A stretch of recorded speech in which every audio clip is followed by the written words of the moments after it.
ಬೆಂಗಳೂರಿನ ಫ್ರೀಡಂ ಪಾರ್ಕಿನಲ್ಲಿ BJP ರಾಜ್ಯಾಧ್ಯಕ್ಷರಾದ B Y. Vijayendra ಅವರ ನೇತೃತ್ವದಲ್ಲಿ ರಾಜ್ಯ ಸರ್ಕಾರದ ಬೆಲೆ ಏರಿಕೆ ವಿರುದ್ಧ ನಡೆಯುತ್ತಿರುವ ಅಹೋರಾತ್ರಿ ಧರಣಿಯ ಎರಡನೇ ದಿನವಾದ ಗುರುವಾರ ಮಧ್ಯಾಹ್ನ ಉತ್ತರ ಕನ್ನಡ ಜಿಲ್ಲೆಯ ಬಿಜೆಪಿ ಮುಖಂಡರನ್ನು ಪೊಲೀಸರು ಬಂಧಿಸಿದ್ದಾರೆ. ಮಂಗಳವಾರ ರಾತ್ರಿ ಜಿಲ್ಲೆಯ 6 ವಿಧಾನಸಭಾ ಕ್ಷೇತ್ರಗಳಿಂದ ಬೆಂಗಳೂರಿಗೆ ತೆರಳಿ ಬುಧವಾರ ಬೆಳಗ್ಗೆ ಆರಂಭವಾದ ಧರಣಿಯಲ್ಲಿ ಜಿಲ್ಲೆಯ 300ಕ್ಕೂ ಅಧಿಕ ಕಾರ್ಯಕರ್ತರು ಭಾಗವಹಿಸಿದ್ದರು.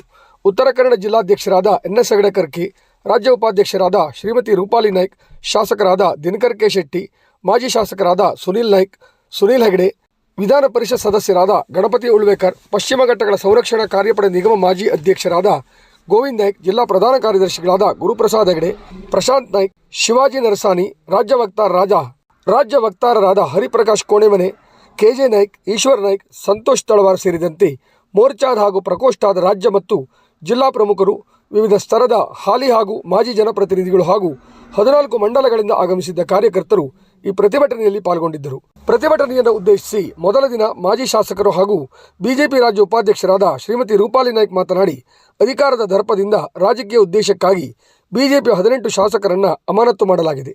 ನಮಗೂ ಕಾಲ ಬರುತ್ತದೆ. ನಾವು ಅಧಿಕಾರಕ್ಕೆ ಬಂದ ಮೇಲೆ ಇವರಿಗೆ ಸೂಕ್ತ ಉತ್ತರ ನೀಡುತ್ತೇವೆ ಎಂದು ಕಾಂಗ್ರೆಸ್ ಸರ್ಕಾರದ ವಿರುದ್ಧ ಗುಡುಗಿದರು. ಕಾಂಗ್ರೆಸ್ ಆಡಳಿತದಲ್ಲಿ ಬೆಲೆ ಏರಿಕೆ ವಿಪರೀತವಾಗಿದೆ. ಒಂದು ಕಡೆಯಿಂದ 2,000 ರೂಪಾಯಿ ಕೊಟ್ಟ ಹಾಗೆ ಮಾಡಿ 15,000ದಷ್ಟು ದೋಚುತ್ತಿದ್ದಾರೆ. ಬಡವರು, ಮಧ್ಯಮ ವರ್ಗದವರು ಬದುಕು ಸಾಗಿಸುವುದೇ ದುಸ್ತರವಾಗಿದೆ.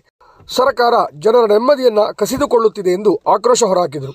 ಅಹೋರಾತ್ರಿ ಧರಣಿ ನಿರತರಾಗಿದ್ದ ಜಿಲ್ಲೆಯ ಮುಖಂಡರು ಹಾಗೂ ಕಾರ್ಯಕರ್ತರು ರಾತ್ರಿ ಫ್ರೀಡಂ ಪಾರ್ಕಿನಲ್ಲಿ ತಾವು ಪ್ರತಿಭಟಿಸುತ್ತಿದ್ದ ಜಾಗದಲ್ಲಿಯೇ ಮಲಗಿದರು. ಎರಡನೇ ದಿನವಾದ ಗುರುವಾರ ಕೂಡ ಉತ್ಸಾಹದಿಂದಲೇ ಕಾರ್ಯಕರ್ತರು ಭಾಗವಹಿಸಿದ್ದು ಕಂಡುಬಂತು. ಪ್ರತಿಭಟನಾ ನಿರತರನ್ನು ಉದ್ದೇಶಿಸಿ ರಾಜ್ಯಾಧ್ಯಕ್ಷರಾದ ಬಿ.ವೈ. ವಿಜಯೇಂದ್ರ ಅವರು ಹಾಗೂ ಅನೇಕ ಪ್ರಮುಖರು ಮಾತನಾಡಿದರು. ಬೆಲೆ ಏರಿಕೆ ವಿರುದ್ಧ ಹರಿಹಾಯ್ದರು. ಅಲ್ಲದೆ ರಾಜ್ಯಾದ್ಯಂತ ಜಿಲ್ಲಾ ಮಟ್ಟದಲ್ಲಿ ಜನಾಕ್ರೋಶ ಯಾತ್ರೆ ನಡೆಸುವ ಸಿದ್ಧತೆ ನಡೆದಿದೆ ಎಂದು ಪ್ರಕಟಿಸಿದರು. ನಂತರ ಅಲ್ಲಿಂದ ಮುಖ್ಯಮಂತ್ರಿ ಸಿದ್ದರಾಮಯ್ಯ ಅವರ ಮನೆಗೆ ಮುತ್ತಿಗೆ ಹಾಕಲು ಹೊರಟ ಮುಖಂಡರನ್ನು ಫ್ರೀಡಂ ಪಾರ್ಕಿನಲ್ಲಿಯೇ ಪೊಲೀಸ್ ಅಧಿಕಾರಿಗಳು ಬಂಧಿಸಿದರು. ರಾಜ್ಯದ ಪದಾಧಿಕಾರಿಗಳು, ವಿವಿಧ ಜಿಲ್ಲೆಗಳಿಂದ ಆಗಮಿಸಿದ್ದ ಶಾಸಕರು, ಮಾಜಿ ಶಾಸಕರು ಹಾಗೂ ಪ್ರಮುಖರು ಜೊತೆಗೆ ಉತ್ತರ ಕನ್ನಡ ಜಿಲ್ಲೆಯ ಪ್ರಮುಖರು ಕೂಡ ಬಂಧನಕ್ಕೆ ಒಳಗಾದರು.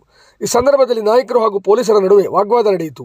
ಮುಖ್ಯಮಂತ್ರಿಗಳ ಮನೆಯ ಬಳಿ ಬಂಧಿಸಬಹುದಿತ್ತು, ಆದರೆ ಮುಂಜಾಗ್ರತೆ ಕ್ರಮವಾಗಿ ಫ್ರೀಡಂ ಪಾರ್ಕ್ ಬಳಿಯೇ ಬಂಧಿಸಿದ್ದು ಸರಿಯಲ್ಲ ಎಂಬ ಅಭಿಪ್ರಾಯ ವ್ಯಕ್ತವಾಯಿತು. ಮುಖಂಡರನ್ನು ಬಂಧಿಸಿ ಪ್ರತಿಭಟನಾ ಸ್ಥಳದಿಂದ ಬೇರೆಡೆ ಕರೆದೊಯ್ದು ನಂತರ ಬಿಡುಗಡೆ ಮಾಡಲಾಯಿತು.